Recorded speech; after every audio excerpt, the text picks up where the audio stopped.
Hello everyone, welcome to my channel online GS by Diwakar. यहाँ पे देखिए हम लोगों ने टेस्ट सीरीज यहाँ पे स्टार्ट किया है और ये पहला टेस्ट का सॉल्व हम लोग देख रहे हैं। ठीक, तो यहाँ पे देखिए ये हायर का टेस्ट है और आप लोग जानते हैं कि जो ज्योग्राफी का पेपर है ये होने वाला है 30 अक्टूबर को।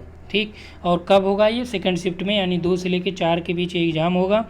और यहाँ पे जो आपका सिलेबस है वो सारा कुछ डिस्कस हो चुका है, आपके सामने देख सकते हैं। यहाँ पे यूनिट वाइज सिलेबस भी मेंशन है। और सबसे ज़्यादा जो प्रॉब्लम आप लोगों को होने वाली है वो आपके विषय हैं। एक आपका कार्टोग्राफी, सांख्यिकी और रिमोट सेंसिंग। ठीक, इसमें आपका जीआईएस, जीपीएस और कार्टोग्राफी में टोटल मानचित्र वगैरह ये सब शामिल होते हैं। सांख्यिकी में आपके समांतर माध्य हो गए, बहुलक हो गए, माध्यिका हो गई, ठीक, मानक विचलन हो गया, ये सारी चीज़ें इसमें आ जाती हैं। सिलेबस आप देखे होंगे। तो यहाँ पे हम लोग बात कर रहे हैं कि जो ये पूरा सिलेबस है सबसे ज़्यादा जो टफ आपको लगेगा वो यूनिट नंबर 10 है। उसके बाद आप देखेंगे कि जो आपका रीजनल प्लानिंग है इस पर बुक्स जो है बहुत ज़्यादा अवेलेबल हैं नहीं। प्लस जो है आपका सामाजिक और सांस्कृतिक और राजनीतिक भूगोल जो प्रश्न आते हैं ये थोड़ा सा अच्छे स्तर के होते हैं। ठीक, तो चलिए यहाँ से हम लोग स्टार्ट करते हैं। यहाँ पे जो यदि आप ज्वाइन होना चाहते हैं तो कल से स्टार्ट हुआ है, तो एक टेस्ट हो चुका है, उसी का सॉल्व हम लोग यहाँ पे देखेंगे। इस पर आप व्हाट्सअप कर सकते हैं। और यहाँ पे देखिए 10 सेट आपको ये टोटल मिलेगा, प्लस 4 पॉइंटर मिलेगा। और यहाँ पे जैसे एक्स्ट्रा चीज़ें भी आपको मिल जाएगी फर्स्ट पेपर में, आईसीटी वगैरह वो सारी चीज़ें आपको यहाँ पे करा दी जाएंगी। तो चलिए स्टार्ट करते हैं हम लोग। और यहाँ पे एक बात और ध्यान दे लीजिए कि ज़्यादातर प्रश्न आपको ये आ रहे हैं आप सभी के कि क्या यहाँ पे नेगेटिव मार्किंग है, तो नेगेटिव मार्किंग यहाँ पे नहीं है। ठीक, हमने व्हाट्सएप पे आप लोगों को इन्फॉर्म भी कर दिया है, तो नेगेटिव मार्किंग इसमें नहीं है। स्पष्ट रूप से इसके विज्ञापन में लिखा है। यदि किसी को कोई इशू है तो आप मुझे मैसेज करिएगा, तो आपको टोटल विज्ञापन भेज दिया जाएगा वहाँ पे। ठीक, तो चलिए स्टार्ट करते हैं। यहाँ पे देखिए जो आपको टेस्ट कराए गए ये टोटल आपका 70 प्रश्न इसमें होगा। और ये सारे सिलेबस से आपको इसमें प्रश्न दिए गए हैं और सिलेबस से यानी सभी यूनिट से लगभग कोशिश किया गया समान प्रश्नों को रखने के लिए, यानी कि हर एक यूनिट से लगभग 5 से 7 प्रश्न आपको इस सेट में मिल जाएगा जो टोटल कंप्लीट सिलेबस पे होगा। तो पहला प्रश्न यहाँ पे देखिए टोटल 70 हैं। और पहला प्रश्न जो दिया गया है ये टेस्ट नंबर 1 का कि स्थल रूपों के अध्ययन में मात्रात्मक विधियों का प्रयोग करने वाले तथा पहली बार गतिक संतुलन की संकल्पना का प्रतिपादन करने वाले विद्वान हैं। अब देखिए यहाँ से आपको 2 प्रश्न क्लियर होगा। मान लीजिए आपके एग्जाम में ये पूछ दिया कि गतिक संतुलन की संकल्पना किसने दी। ठीक, या दे दिया कि स्थल रूपों में मात्रात्मक विधियों का अध्ययन कौन किया या मात्रात्मक विधियों का प्रयोग कौन किया।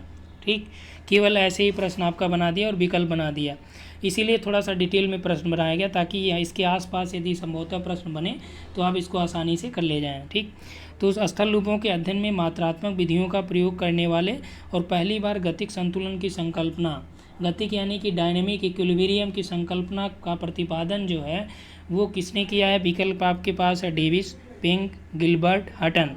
ठीक, तो राइट आंसर इसमें क्या हो जाता है, जी के गिलबर्ट। जी के गिलबर्ट ने क्या किया था कि 1843 से 1918 इनका टाइम पीरियड माना जाता है। और इन्होंने जो है स्थल रूपों के निर्माण से कई नियम प्रतिपादित किए थे और उनके प्रक्रमों के अध्ययन पर भी इन्होंने काफ़ी जोर दिया था। ठीक, और इन्होंने ही डायनेमिक इक्विलिब्रियम यानी कि गतिक संतुलन संकल्पना का भी प्रतिपादन किया।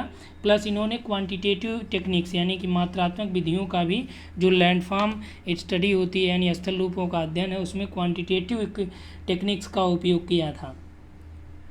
ठीक, तो इसका राइट आंसर आपका हो गया गिलबर्ट। चलिए, और यहाँ पे जो भी प्रश्न आपको बताए जा रहे हैं या कराए जा रहे हैं ये सारे प्रश्न आप जो ऑथेंटिक किताब है उसमें मिल जाएंगी।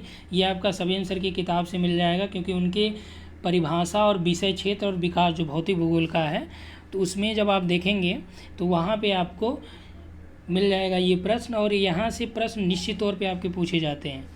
जो पहला चैप्टर से पहले दिया गया है आप लोगों के लिए ये इन्फॉर्मेशन है कि आप जो है भौतिक भूगोल निश्चित तौर पे ले लीजिए सभी आंसर का। और वहाँ से जहाँ प्रश्न बने आप पीजीटी में भी मिला सकते हैं, जीआईसी में भी देख सकते हैं। ठीक, इसमें जो आपका परिभाषा हो गया, विषय क्षेत्र हो गया और विकास, इसको ज़रूर आप देख लीजिएगा, क्योंकि यहाँ से निश्चित तौर पे आपके सभी एग्जाम में जो ज्योग्राफी से रिलेटेड है ज़रूर पूछे गए हैं। ठीक, तो ये क्लियर हुआ आपका पहला प्रश्न। उसके बाद देखिए हटन की एकरूपतावाद संकल्पना का विस्तारण किसने किया। ठीक, तो हटन ने क्या दिया था, एकरूपतावाद यानी कि यूनिफॉर्मिटेलिज्म ये संकल्पना इन्होंने दिया था जेम्स हटन ने, ठीक, जिसमें उन्होंने क्या कहा था कि वर्तमान भूत की कुंजी यानी प्रेजेंट इज़ की टू द पास्ट। और उन्होंने ये भी बोला कि न तो आदि का पता है और न अंत के भविष्य का, ठीक, यानी कि no vestiges of beginning and no prospects of the end, यानी कि जैसी मौलिक संकल्पनाओं का प्रतिपादन उन्होंने किया था तो इसी में इन्होंने ये मॉडर्न जियोलॉजी के आधारभूत सिद्धांत के अंतर्गत इनकी ये संकल्पना ली जाती है, किसकी, हटन की, ठीक। और यहाँ पे पूछ क्या रहा है कि इनकी जो संकल्पना दी गई है इसको विस्तार किसने किया था या इसको एक्सप्लेन किया या विस्तरण इसका किसने किया, तो लिल हैं, प्लेफेयर हैं, दोनों या इनमें से कोई नहीं, ठीक। तो इसमें देखिए राइट आंसर क्या हो जाएगा आपका चार्ल्स लिल, और ये आपके सर चार्ल्स लिल हैं और जॉन प्लेफेयर हैं, ठीक, दोनों ने एकरूपतावाद की संकल्पना का विस्तारण किया, यानी कि आपका 2 नंबर का सी सही विकल्प है, ठीक। अभी आपने देखा था कि पीजीटी में हटन की किताब पूछा था, ठीक, तो यहाँ से ये चीज़ें आप देखते हुए चलिएगा। उसके बाद देखिए इससे आसपास, जैसे मान लीजिए हमने बहुत ज़्यादा डिटेल तो यहाँ पे करा नहीं सकता, तो इसके आसपास जो आपको मिले, जैसे हमने हटन के बारे में बताया तो हटन से रिलेटेड आप थोड़ा इन्फॉर्मेशन वहाँ कलेक्ट कर लीजिए, हटन की किताब कौन सी है या लिल की किताब कौन सी है, प्लेफेयर की किताब कौन सी है, ठीक। तो ये बुक्स वगैरह जियोमॉर्फोलॉजी के पूछे जाते हैं, हालांकि अलग से आपको जियोमॉर्फोलॉजी के जो इम्पोर्टेंट थ्योरीज़ हैं उसको मैं उसका पीडीएफ दूंगा। क्वेश्चन नंबर 3 देखिए, कौन सुमेलित नहीं है, दिया है कि भूआकृतिक सिस्टम, समानापर्दन चक्र। ये देखिए हिंदी में भी लिखा जा सकता है लेकिन इंग्लिश में लिखा गया, कारण ये था कि क्योंकि आप परीक्षाओं में देखते हैं ज़्यादातर कई बार आपको उलझाने के लिए ये इंग्लिश का ही हिंदी में कर देते हैं। तो भूआकृतिक सिस्टम हो गया, समानापर्दन चक्र हो गया, पैनप्लेनेशन हो गया, पेडिप्लेनेशन है, ठीक। और यहाँ पे दिया गया ईयर और जो विद्वान है वो, और पूछ रहा कौन सुमेलित नहीं है, ठीक। तो यहाँ पे आपका जो हो जाएगा भूआकृतिक सिस्टम, ये 1924 में पिंक ने दिया, बात सही है, ठीक। समानापर्दन चक्र, तो समानापर्दन चक्र किसका है, समानापर्दन चक्र जो है ये पुग महोदय ने दिया है और ये उन्होंने दिया था 1966 में, जबकि यहाँ पे क्या लिखा है 1990, ठीक। तो इसमें सुमेलित नहीं, ये हो गया। पैनप्लेनेशन 1933 में क्रिकमे ने दिया है, पेडिप्लेनेशन जो है 1948 में किंग ने दिया है। अब देखिए जो भूआकृतिक सिस्टम है ये 1924 में पिंक ने दिया है, बाद में जब हम लोग बात करें भूआकृतिक सिस्टम की तो इसे 1953, 62, 63 और 67 में भी इसकी बात की गई है और इसमें परिवर्तन किया गया है, ठीक। चलिए नेक्स्ट पॉइंट देखते हैं। नेक्स्ट क्वेश्चन है कि पृथ्वी की उत्पत्ति से संबंधित संभवतः सर्वप्रथम तर्कपूर्ण परिकल्पना का प्रतिपादन किसने किया। ये महत्वपूर्ण प्रश्न है। देखिए यहाँ पे दिया है कि पृथ्वी की उत्पत्ति से संबंधित, अभी इसी तरह का प्रश्न आपसे किस में पूछा गया है, ये आपका जीआईसी में पूछा गया था कि यूरोप, अमेरिका और अफ्रीका से संबंधित था कि ये कब एक में थे और इससे संबंधित जो संभावना था वो सबसे पहले किसने व्यक्त किया था। तो उसमें आर्टिलियर जो आपके एनसीईआरटी में महासागर और महाद्वीप वाला चैप्टर है उसमें डायरेक्ट मेंशन है। तो इसलिए जो ऑथेंटिक किताबें हैं आप उसको पढ़ेंगे तो उसका बेनिफिट आपको मिलेगा, क्योंकि लाइन बाय लाइन वहाँ से प्रश्न आपसे पूछे गए हैं। तो यहाँ पर देखिए पृथ्वी की उत्पत्ति से संबंधित संभवतः सर्वप्रथम तर्कपूर्ण परिकल्पना का प्रतिपादन किसके द्वारा किया गया। न्यूटन है, कास्ते द बफन है, लिटिलटन है, इनमें से कोई नहीं। तो पहला जो तर्कपूर्ण परिकल्पना दिया था वो कास्ते द बफन ने दिया था, ठीक। 1749 के आसपास इन्होंने पृथ्वी की उत्पत्ति के संदर्भ में यह वैज्ञानिक संकल्पना दी थी, यानी तर्कपूर्ण संकल्पना दी थी, ठीक। अगला प्रश्न है कि निम्न में से कौन जो है सत्य कथन है। धरातली लहरें सर्वाधिक लंबा मार्ग तय करती हैं और ये सबसे अधिक प्रचंड होती हैं, ठीक। धरातली यानी कि आपका इसमें एल वेव्स की बात की जा रही है, तो 3 वेव्स होती हैं, आप जानते हैं एल, पी और एस, ठीक। एल वेव्स को सरफेस वेव कहा जाता है या लब वेव्स भी उसे कहा जाता है, और ये तरंगे सर्वाधिक लंबा मार्ग भी तय करती हैं, यहाँ पे बात सही है ये, ठीक। और ये प्रचंड भी होती हैं सबसे, तो ये राइट है। गौड़ तरंगे यानी कि जो आपका यस वेव होता है वो कैसा होता है, तो यस वेव आपका जो है ये प्रकाश तरंगों के समान होता है, ये भी आपका राइट है। ठीक, ये सारे प्रश्न आपको फिजिकल ज्योग्राफी में मिल जाएंगे, बहुत ज़्यादा डिटेल इसलिए नहीं जाया जा रहा है। लॉन्गिट्यूडनल वेव यानी इसे ही पी वेव बोलते हैं, ठीक, अनुदैर्ध्य तरंग, और ये क्या होता है, ये अनुप्रस्थ तरंग होती है, ये भी याद रखिएगा, यस वेव को अनुप्रस्थ तरंग भी कहते हैं। तो पी की जो लहरें हैं ये ध्वनि की तरंगों के समान होती हैं और ये सर्वाधिक वेगवान भी होती हैं, आप जानते भी हैं, ठीक, यहाँ तक क्लियर हुआ। तो इसमें पूछ रहा है कौन सा कथन सत्य है, तो इसमें देखिए सभी सही है, यानी डी विकल्प जो है 5th का। 6 में देखिए किस प्लेट के किनारे को शियर सीमा बोला जाता है, किस प्लेट किनारे को शियर सीमा बोला जाता है। तो यहाँ पर देखिए जो विकल्प दिया है, रचनात्मक प्लेट किनारा, संरक्षी प्लेट किनारा और विनाशी प्लेट किनारा और सभी दिया गया है, ठीक। तो यहाँ पे जो आपका राइट आंसर क्या हो जाएगा कि कौन से प्लेट किनारे को शियर प्लेट किनारा बोला जाता है।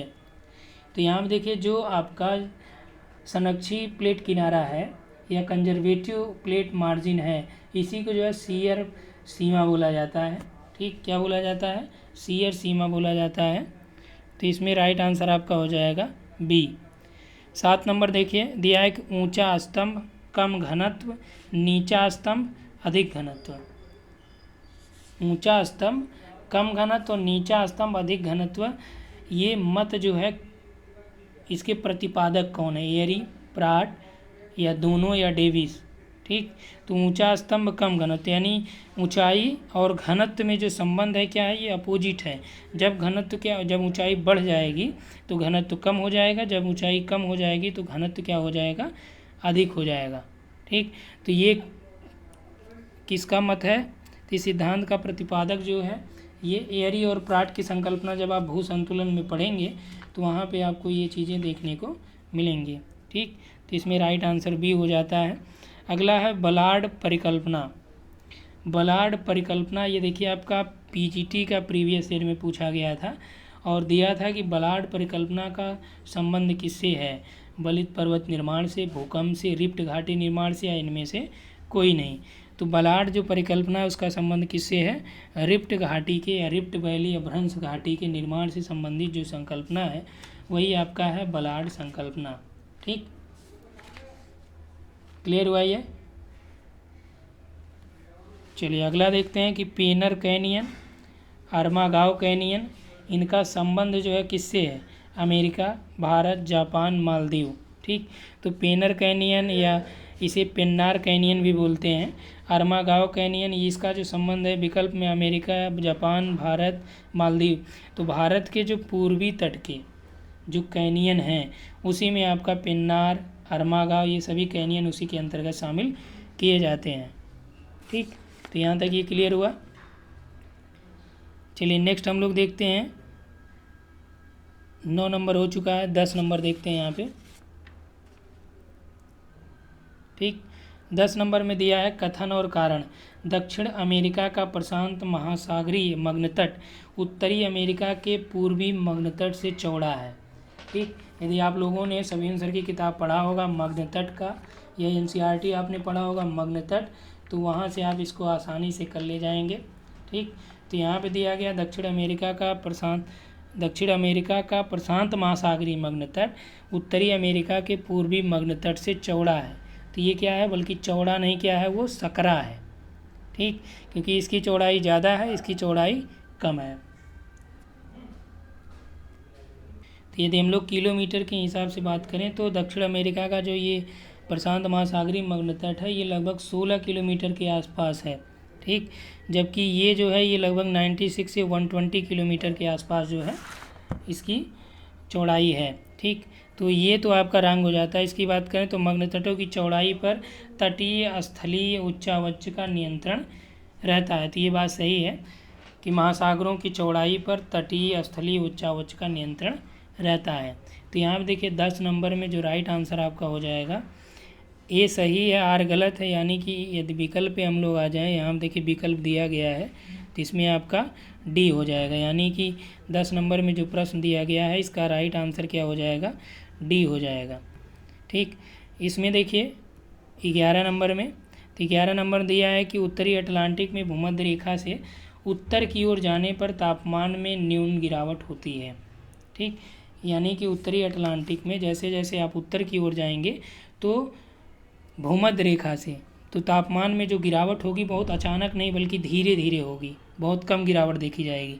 कारण क्या दे रहा है कि उत्तरी अटलांटिक महासागर में गर्म जलधाराएं चलती हैं, इसीलिए भूमध्य रेखा पर यदि गर्म तापमान ज़्यादा है तो जैसे जैसे ऊपर जाएंगे, जैसे गल्फ स्ट्रीम की जलधारा जो है आप देखेंगे कि अटलांटिक में ऐसे ये चलती है, तो ठीक जैसे यहाँ पे ऊपर आया जाता है सारगैसो सागर से नीचे की हम लोग बात करें, सारगैसो अपोजिट हो जाता है या अपवाद एक प्रकार से मान लें, क्योंकि यहाँ पे इधर से ठंडी धाराएं मिलती हैं, इधर से आपका गर्म धाराएं मिलती हैं और एक प्रकार का यहाँ पे गायर उत्पन्न हो जाता है।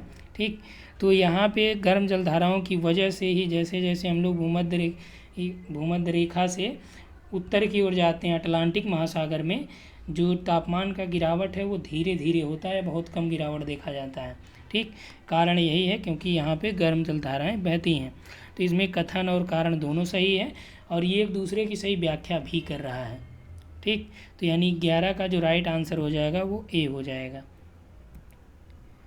अगला प्रश्न देखिए कि उष्ट महोदय ने सागरीय लवणता को प्रभावित करने वाले कितने कारक बताए हैं। वर्षा के कारण लवणता में कमी, वाष्पीकरण के कारण लवणता में वृद्धि, मिश्रण के कारण लवणता में परिवर्तन। ठीक, उष्ट महोदय ने सागरीय लवणता को प्रभावित करने वाले 3 कारक बताए हैं, वो तीनों कारक यही हैं। ठीक, इसीलिए यहाँ पे लिखा गया ताकि तीनों कारक में से यदि कोई दे दे तो आप वहाँ से इस चीज़ को कर पाएंगे। तो इसमें जो राइट आंसर हो जाएगा 12 नंबर का, तो वो आपका हो जाएगा 1, 2, 3 यानी डी। ठीक, चलिए अगला प्रश्न देखते हैं 13 नंबर। तो 13 में दिया गया है क्वेश्चन नंबर 13 में कि सागर तलीय बायोम के मंडल हैं बेलांचली। देखिए इसीलिए यहाँ पे हमने इंग्लिश में भी दे रखा है क्योंकि ये प्रश्न कई बार पूछे गए और जब पूछे जाते हैं तो आता नहीं है। ठीक, कारण ये कि ये चीज़ें स्पष्ट रूप से याद भी नहीं होता ना। ठीक, तो इसलिए आपको यहाँ पे प्रैक्टिस के लिए दिया गया है ताकि इसका बेनिफिट आप लोगों को मिल पाए। तो बेलांचली है तटतल है जिसे नैरेटिक बोला गया, गंभीर तलीय है और उपबेलांचली है। ठीक, तो इसमें जो विकल्प दे रखा है 1, 2, 3 है, 2, 3, 4 है, 1, 3, 4 है, 1, 2, 3, 4 है। तो इसमें जो आपका राइट आंसर हो जाएगा, तो यहाँ पे आप देखेंगे जैसे गहराई सागर तलीय जो बायोम के मंडल हैं। ठीक, सागर तलीय जो बायोम 2 चीज़ें होती हैं, एक आपका पैलेजिक बायोम होता है, एक आपका होता है सागर तलीय बायोम। तो पैलेजिक बायोम को गहराई के अनुसार भी अलग भागों में डिवाइड किया जाता है और प्रकाश की दृष्टि यानी प्रकाश जहाँ तक पहुँचता है पैलेजिक बायोम को उस रूप में भी अलग रूपों में डिवाइड किया जाता है। जबकि सागर तलीय बायोम को इसको स्पष्ट रूप से 3 मंडलों में डिवाइड किया जाता है। एक मंडल आपका इसका बेलांचली मंडल होता है जिसे लेटरल जोन बोला जाता है, जो सागर तट के अंतर्गत एक पार्ट होता है कि जो उच्च ज्वार तल और निम्न ज्वार तल के बीच का पार्ट होता है, यानी कि जो लेटरल जोन होता है। यहाँ पे जो आपका बेलांचली है यानी लेटरल जो है, तो ये कैसा एरिया होता है, ये आपका सागर तट में जो उच्च ज्वार यानी कि हाई टाइड लेवल और लो टाइड लेवल इन दोनों के बीच का जो पार्ट होता है उस जोन को क्या बोलते हैं, उसे बेलांचली जोन बोला जाता है। तो इसे क्या बोला जाता है, बेलांचली जोन बोला जाता है। उसके बाद देखिए यहाँ पे जो दे रखा है सागर तलीय बायोम में, ठीक, यहाँ पे हम लोग बात कर रहे हैं, थोड़ा सा इसमें ये ऑन था तो फ़ोन की वजह से थोड़ा डिस्टर्ब हो गया। ठीक, तो इसमें जो आपका बेलांचली के बाद हम लोगों का क्या आ जाता है, उपबेलांचली जोन। ठीक, क्या आ जाता है, ये आपका तटतल है, गंभीर तलीय है, ये उपबेलांचली आ जाता है। तो उपबेलांचली में क्या होता है कि ये मग्न तट में जल के नीचे का जो तल वाला पार्ट होता है, यानी कि महाद्वीपीय मग्न तट की हम लोग बात करें। ठीक, मग्न तट ये वाला होता है, यहाँ से मग्न ढाल हो जाता है। तो मग्न तट के जस्ट जो तल वाला पार्ट होता है, इसके जस्ट जो नीचे होता है, ये क्या होता है, ये तट तलीय मंडल होता है, नैरेटिक जोन होता है। ठीक, यदि हम लोग यहाँ पे फिगर आपको दिखा दें तो आप फिगर सभी सर की किताब में देखिएगा तो फिगर आपको ऐसे बना हुआ मिलेगा। ठीक, यहाँ पे इसलिए ये चीज़ें बता रहे हैं, ये मान लीजिए हाई टाइड लेवल है कि ये लो टाइड लेवल, इनके बीच का जो है ये लिटरल हो गया। ये आपका मग्न तट है, मग्न तट के जो तट के जस्ट नीचे वाला पार्ट होता है, ये क्या हो जाता है, यहाँ पे ये हो जाता है तटतल, या इसे कह सकते हैं कि तटतलीय मंडल। ठीक। और उपवेलांचली इसको बोलते हैं कि जो मग्न तट है उसके जल के जस्ट नीचे वाला जो तटीय जल वाला भाग होता है उसे उपवेलांचली बोलते हैं। ठीक। जो ये तटतल बायोम होता है ये महाद्वीपीय मग्न तटों का पार्ट होता है, नैरेटिक बायोम, और इसकी गहराई नैरेटिक बायोम की लगभग 200 मीटर होती है। ये किसका पार्ट होता है? ये होता है पैलेजिक बायोम का पार्ट होता है। ठीक। गंभीर तलीय मंडल जो होता है डीप सी बेंथिक जोन इसे बोलते हैं। क्या बोलते हैं इसे? गंभीर तलीय मंडल को बेंथिक जोन बोलते हैं।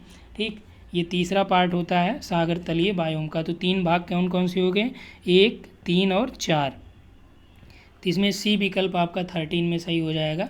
ठीक। 14 में देखिए, ऐसा क्षेत्र जो पौधों, जंतुओं एवं सूक्ष्म जीवों के समृद्ध जीवीय समुदाय को धारण करते हैं, जिनमें स्थानिक प्रजातियों की बहुलता पाई जाती है, उसे क्या बोलते हैं? निकेत हो गया, हॉट स्पॉट है, पारिस्थितिक समुदाय है, इनमें से कोई नहीं।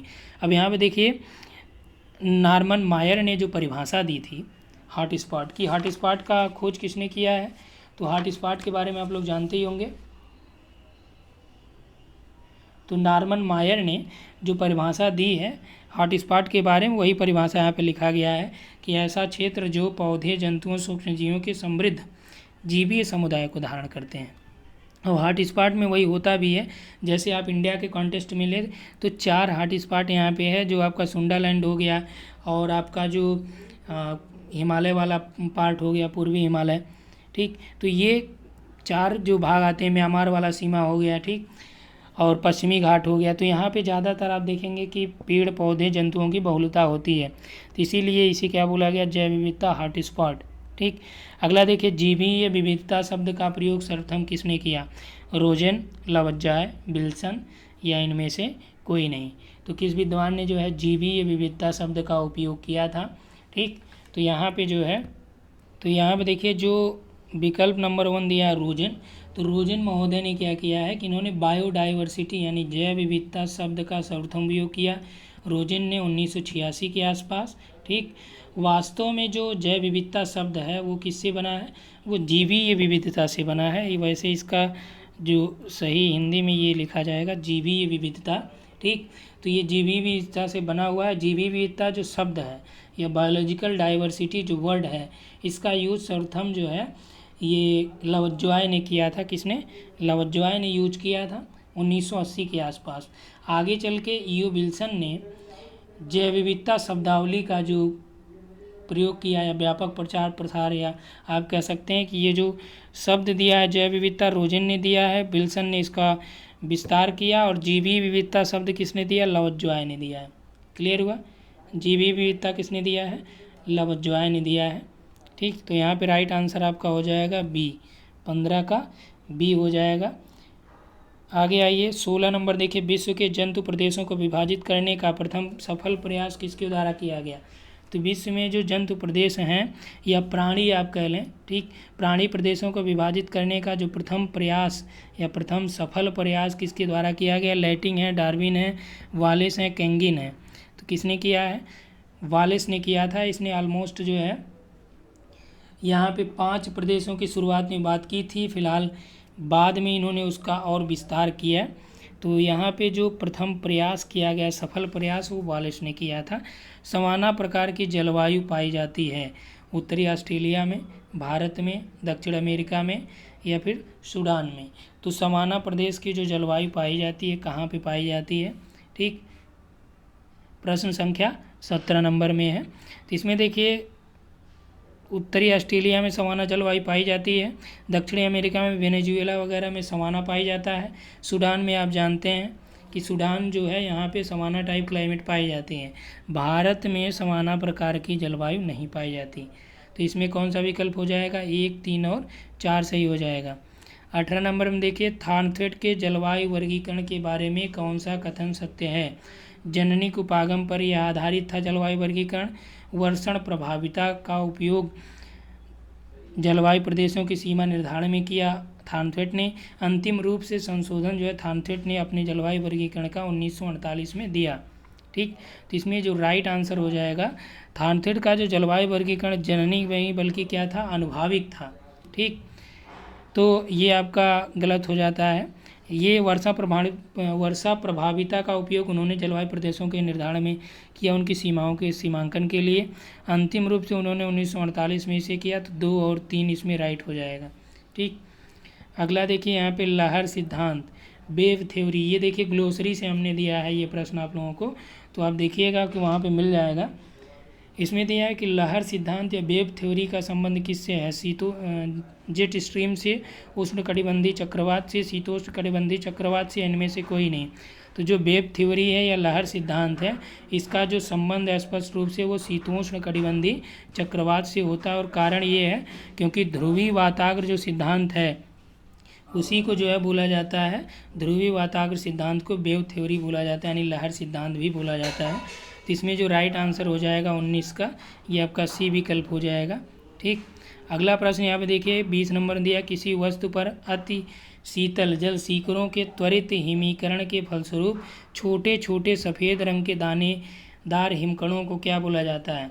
वाष्पदाब, तुहिन, विकिरण शीतलन या ऊष्मा। ठीक, तो इसमें देखिए क्या बोला जाता है, किसी वस्तु के अति शीतल जल सीकरों के त्वरित हिमीकरण के फलस्वरूप छोटे छोटे सफ़ेद रंग के जो दाने बनते हैं हिमकणों वाले, इसे बोला जाता है राइम या तुहिन बोला जाता है। ठीक, इसे ओस नहीं कहते हैं। तो याद रखिएगा, ये भी आपका ग्लोसरी में मिल जाएगा। ठीक, तो इसको इसलिए बताया जा रहा है ताकि आप उस चैप्टर को फोकस करके पढ़ें, क्योंकि जो अगला यहाँ पे आपको टेस्ट दिया जाएगा वो भी आपका इन्हीं चैप्टर से होगा या इसी किताब से होगा, जो आपका सिलेबस दिया गया उसी से कराया जाएगा। तो कोशिश करिए कि इस किताब को पूरी तरह से आप एकदम देख लीजिए। उसके बाद देखिए यहाँ पे डायबिटिक शीतलन प्रक्रिया का एक प्रकार नहीं है। 2 चीज़ें होती है, एक एनाबेटिक होता है, एक डायबिटिक होता है, एडियाबेटिक होता है। तो एडियाबेटिक प्रोसेस आप जानते हैं, और डायबिटिक शीतलन प्रक्रिया का इसमें प्रकार नहीं है, ये पूछा जा रहा है आपसे। तो यहाँ पर देखिए ये जो डायबिटिक और एडियाबेटिक हैं, ये 2 प्रकार के प्रोसेस ऐसे प्रोसेसेस हैं जो संघनन के लिए शीतलन का काम करते हैं, और ये 2 प्रक्रियाओं के द्वारा संपन्न होता है। संघनन के लिए जो हवा का शीतलन होता है वो 2 प्रक्रियाओं से होता है, एक आपका डायबिटिक प्रोसेस होता है, दूसरा एडियाबेटिक प्रोसेस होता है। ठीक, डायबिटिक के अंतर्गत क्या होता है कि इसमें किसी भी वायु के आयतन और उसकी नमी की मात्रा को बिना परिवर्तन किए उसके तापमान में परिवर्तन करके इसे शीतित किया जाता है, शीतलन की प्रक्रिया इसके अंतर्गत डायबिटिक के अंतर्गत ये प्रोसेस होता है। यानी कि डायबिटिक में जो वायु का आयतन है और इस वायु के आयतन में जो नमी है, इसकी मात्रा में कोई भी परिवर्तन नहीं होगा, बल्कि क्या हो जाएगा, इसके टेम्परेचर में परिवर्तन करके इसको शीतित कर दिया जाएगा। ये होता है डायबिटिक प्रोसेस में। एडियाबेटिक में क्या होता है कि एडियाबेटिक में कि वायु के ऊपर उठने या नीचे उतरने के कारण जो संचलन होता है, उसके कारण तापमान में जो परिवर्तन होता है वो आपका एडियाबेटिक प्रोसेस होता है। ठीक, तो एडियाबेटिक प्रोसेस के द्वारा वायु जो है गर्म भी होती है और ठंडी भी होती है।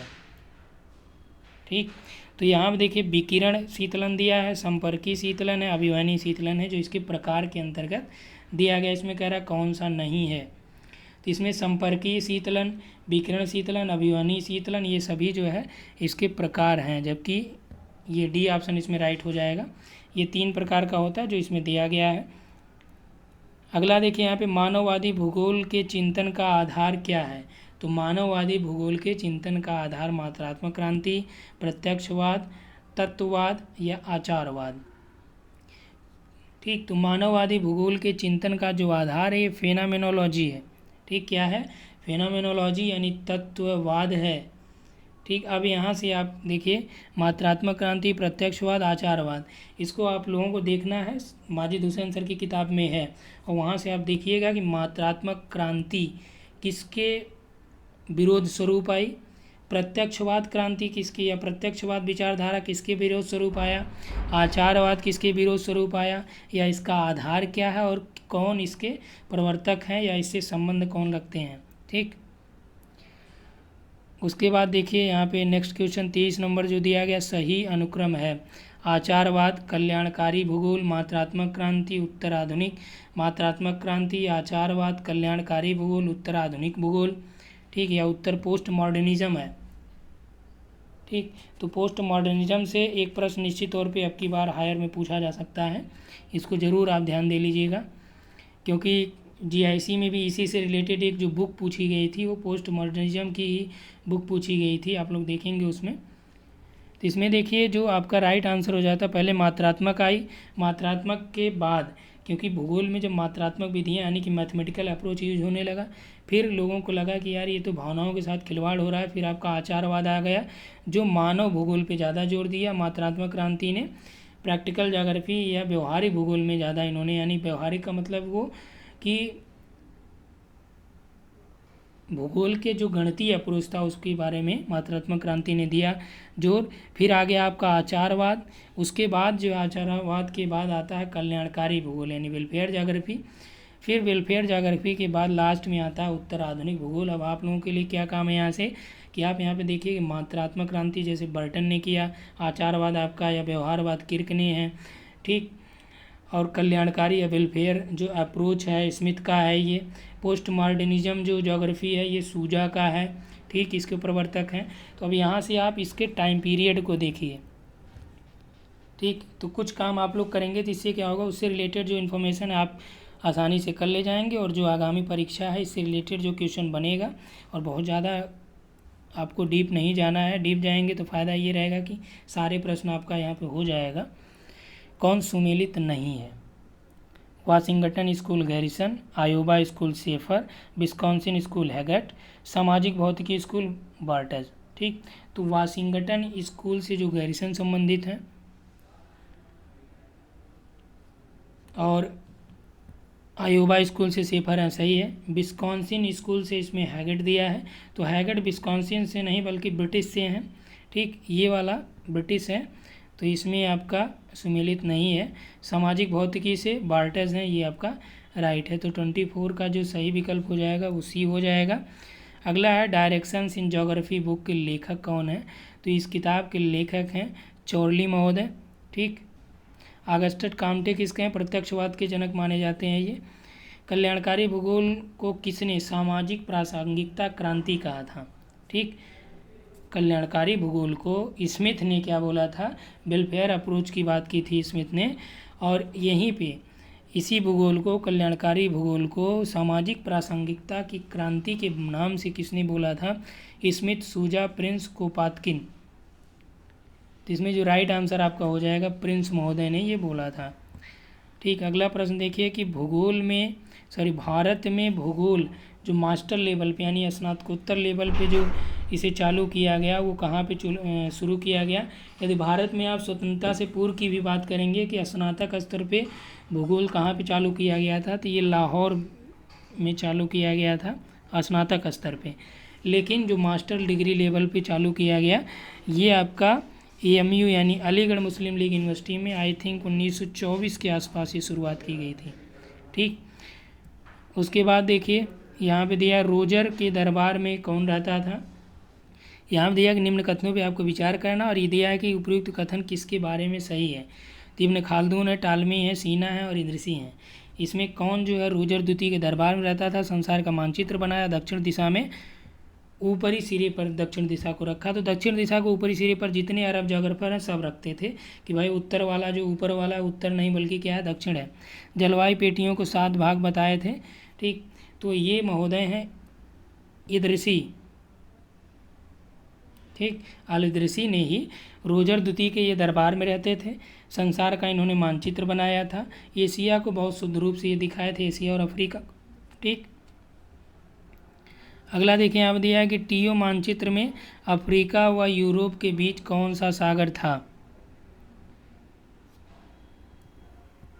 ठीक, टीओ मानचित्र में इससे रिलेटेड आपका एक प्रश्न DSSB में भी पूछा था।